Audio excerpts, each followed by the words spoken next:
नमस्कार दोस्तों, MCQs test paper series में आपका फिर से एक बार स्वागत है। आज की इस क्लास में हम क्लिनिकल पैथोलॉजी के जितने भी इंपॉर्टेंट एमसीक्यूज हैं उनके बारे में चर्चा करने वाले हैं। जैसा कि आप लोगों को पता है, क्लिनिकल पैथोलॉजी में अधिकतर नॉर्मल रेंज, ब्लड और उसी से रिलेटेड इंपॉर्टेंट क्वेश्चंस बनते हैं। सबसे ज़्यादा अगर आप देखोगे तो इसमें नॉर्मल रेंज से क्वेश्चन बनते हैं। अगर ग्रुप 5 का अगर आपने पुराने पेपर देखे होंगे, पुराने पेपर अगर दिए होंगे, तो आप देखोगे कि नॉर्मल रेंज से सबसे ज़्यादा क्वेश्चन पूछे जाते हैं। क्लिनिकल पैथोलॉजी से लगभग 12 से 15 क्वेश्चन हर साल आते हैं, ये क्लियर होता है। और बहुत ही बेसिक क्वेश्चन होते हैं, गलत होने की संभावना बहुत ज़्यादा होती है क्लिनिकल पैथोलॉजी के क्वेश्चन। इसलिए जितने भी क्लिनिकल पैथोलॉजी के इंपॉर्टेंट एमसीक्यूज मुझे मिले हैं उन सबको अपन सॉल्व करेंगे, देखेंगे, उससे रिलेटेड कम से कम कोई क्वेश्चन गलत ना हो। चलिए देखते हैं आज का हमारा पहला क्वेश्चन क्या है। फर्स्ट क्वेश्चन है हमारा, what is the primary function of red blood cells, यानी लाल रक्त कोशिकाओं का प्रमुख कार्य क्या है, आरबीसी का प्रमुख काम क्या है। फर्स्ट ऑप्शन है ऑक्सीजन ट्रांसपोर्ट, सेकंड ऑप्शन है ब्लड क्लॉटिंग, थर्ड ऑप्शन है इम्यून डिफेंस, या फोर्थ ऑप्शन है न्यूट्रिएंट एब्जॉर्प्शन। इनमें से आरबीसी का काम क्या है, सबको पता है। Option A is the right answer, oxygen transport. RBC क्या करती है, ऑक्सीजन को ट्रांसपोर्ट करने का काम करती है, ऑक्सीजन को सभी अंगों तक लेके जाने का काम करती है। अगला क्वेश्चन देखते हैं, what is the normal range of haemoglobin for adult males, यानी अडल्ट मेल में जो 18 प्लस है उनमें हीमोग्लोबिन की रेंज क्या है। 10 से 12 ग्राम पर डीएल, 12 से 16 ग्राम पर डीएल, 16 से 20 ग्राम पर डीएल, या 8 से 10 ग्राम पर डीएल। तो हीमोग्लोबिन जो होता है नॉर्मल रेंज मेल में सबको पता है, option B is the right answer, 12 से 16 ग्राम पर डीएल इसका सही होगा। यही सही होगा आंसर, कि कहीं अगर 12 से 18 इस तरीके के हों तो, या 13 से 18, तो ये WHO के द्वारा दिया गया है 12 से 16, आप इसी को सही लगाओ, यही सही होगा। अगला क्वेश्चन देखते हैं, which of the following is an indicator of liver function, यानी निम्नलिखित में से कौन सा यकृत कार्य का सूचक है। यकृत का यानी लीवर का काम क्या है, उसका सूचक। Serum glucose, serum bilirubin, urea level, या ब्लड प्रेशर। इन चारों में से ऐसी कौन सी चीज है जो यकृत के काम ठीक से हो रहा है या नहीं हो रहा है उसको बताता है। अगर यकृत ठीक से काम नहीं कर रहा होगा तो इनकी क्वांटिटी बढ़ जाएगी या घट जाएगी। तो जो सही उत्तर है option B is the right answer, serum bilirubin. सबको पता है कि बिलिरुबिन यकृत से रिलीज होता है। अगर बहुत ज्यादा मात्रा में अगर बिलिरुबिन रिलीज हो रहा है तो फिर इसका कारण होगा कि यकृत में कोई गड़बड़ी आ गई है, लीवर खराब हो गया है। अगला है, which blood cells is responsible for immune response, कौन सी रक्त कोशिकाएं इम्यून प्रतिक्रिया के लिए जिम्मेदार होती हैं। रेड ब्लड सेल्स यानी आरबीसी, प्लेटलेट्स, या व्हाइट ब्लड सेल्स यानी डब्ल्यूबीसी, या प्लाज्मा सेल्स। तो इसका सही उत्तर क्या होगा, इम्यून प्रतिक्रिया के लिए डब्ल्यूबीसी रिस्पॉन्सिबल होती है, white blood cells is the right answer. अगला क्वेश्चन है, what is the normal platelet count range in human blood, मानव रक्त में सामान्यतः प्लेटलेट काउंट का रेंज क्या है। 1.5 लाख से 4.5 लाख, 50,000 से 1 लाख, 1 लाख से 2 लाख, या 5 लाख से 7.5 लाख। नॉर्मल मानव शरीर में जो प्लेटलेट काउंट होता है वो होता है 1.5 लाख से 4.5 लाख पर म्यूएल, ठीक है, ये इसकी यूनिट है। अगला क्वेश्चन है, which enzyme is typically elevated in myocardial infractions, यानी मायोकार्डियल इन्फ्रैक्शंस में कौन सा एंजाइम सामान्यतः उच्च होता है। कौन से इन्फ्रैक्शन में मायोकार्डियल में। फर्स्ट ऑप्शन है ALT, सेकंड ऑप्शन है AST, थर्ड ऑप्शन है क्रेटिनिन काइनेज MB यानी CKMB, या फोर्थ ऑप्शन है एमाइलेज। तो मायोकार्डियल में CKMB क्या होता है, एंजाइम सामान्यतः बढ़ जाता है, उच्च हो जाता है, CKMB मायोकार्डियल। अगला है, what is the most common cause of anaemia in adult, वयस्कों में एनीमिया का सबसे सामान्य कारण, नॉर्मल रीजन क्या है। फर्स्ट है विटामिन B12 डेफिशिएंसी, सेकंड है आयरन डेफिशिएंसी, थर्ड है फॉलिक एसिड डेफिशिएंसी, या फोर्थ है सिकल सेल डिजीज। क्या होगा इसका सही उत्तर, वयस्कों में एनीमिया का सबसे सामान्य कारण क्या है, तो वो है iron deficiency. Iron deficiency is the right answer, जो वयस्कों में एनीमिया का सबसे कारण होता है, आयरन की कमी हो जाती है। अगला क्वेश्चन है, which condition is associated with elevated levels of alkaline phosphate यानी ALP, किस स्थिति में एल्कलाइन फॉस्फेट ALP के स्तर में वृद्धि हो जाती है। ऐसी कौन सी कंडीशन है जिसमें ALP बढ़ जाता है। Bone disease, liver disease, kidney disease, या all of these, all of the above. तो इसमें ALP यानी एल्कलाइन फॉस्फेट कब बढ़ जाता है? जब ये कोई भी बीमारी हो, इनमें से जब किडनी डिजीज, लीवर डिजीज या बोन डिजीज, कोई सी भी इनमें से बीमारी होती है तो ALP जो है एल्कलाइन फॉस्फेट बढ़ जाता है।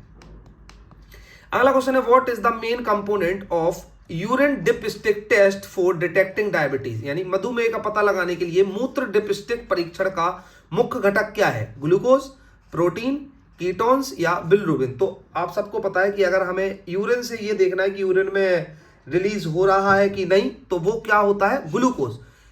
जो डिप स्टिक करते हैं, जो उसमें एक स्ट्रिप डालते हैं यूरिन में, तो वो ग्लूकोज को डिटेक्ट करता है यूरिन में, जिससे ये पता लगता है कि वो मधुमेह से ग्रसित है, डायबिटीज से ग्रसित है।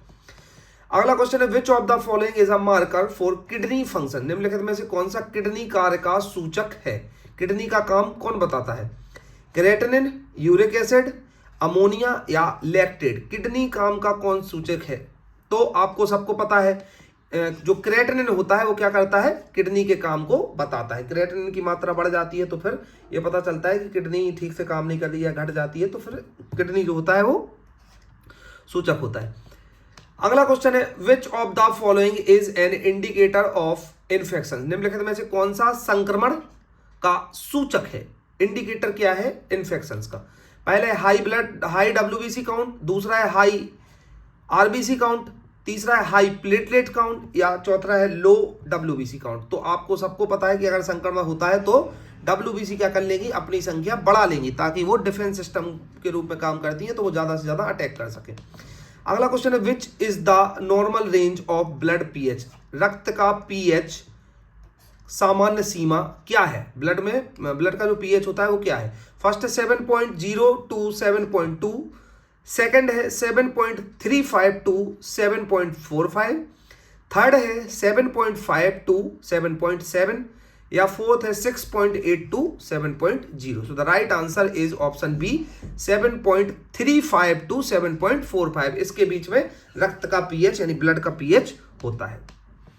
अगला है विच of the following is not a type of white blood cells, निम्नलिखित में से कौन सी श्वेत रक्त कोशिकाओं का प्रकार नहीं है? कौन सी श्वेत रक्त कोशिकाओं का प्रकार नहीं है?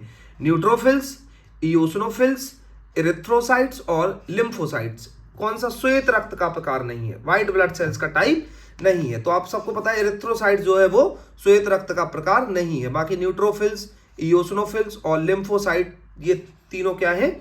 श्वेत रक्त का कोशिकाओं के प्रकार होते हैं। अगला which test is commonly use to measure cholesterol level in the blood, रक्त में कोलेस्ट्रॉल स्तर मापने के लिए कौन सा परीक्षण किया जाता है? फर्स्ट ऑप्शन है liver function test, second option है लिपिड प्रोफाइल, थर्ड ऑप्शन है कंप्लीट ब्लड काउंट और फोर्थ ऑप्शन है ब्लड ग्लूकोज टेस्ट। रक्त में कोलेस्ट्रॉल को अगर मापना है तो उसके लिए कौन सा किया जाता है? लिपिड प्रोफाइल किया जाता है, जिससे कोलेस्ट्रॉल की मात्रा पता चलती है। लिपिड प्रोफाइल किया जाता है कोलेस्ट्रॉल को देखने के लिए, कोलेस्ट्रॉल और ट्राइग्लिसराइड को देखने के लिए किया जाता है।